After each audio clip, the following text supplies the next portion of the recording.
जीवनाच्या बँकेत पुण्याचा बॅलन्स पुरेसा असेल तर सुखाचा चेक कधीच बाउन्स होणार. अहंकार आणि गैरसमजामुळे माणूस महत्वाच्या गोष्टींपासून दूर राहतो.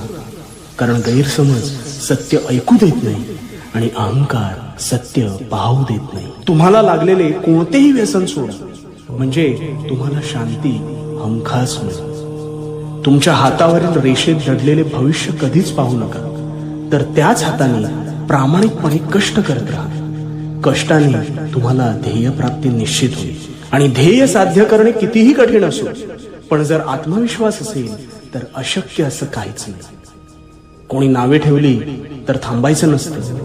आपण आपलं चांगलं काम हे कायम करत राहायचं असतं. आणि हे करत असताना भिवू नकोस, कारण मी तुझ्या पाठीशी आहे. भिवू नकोस, मी तुझ्या पाठीशी आहे.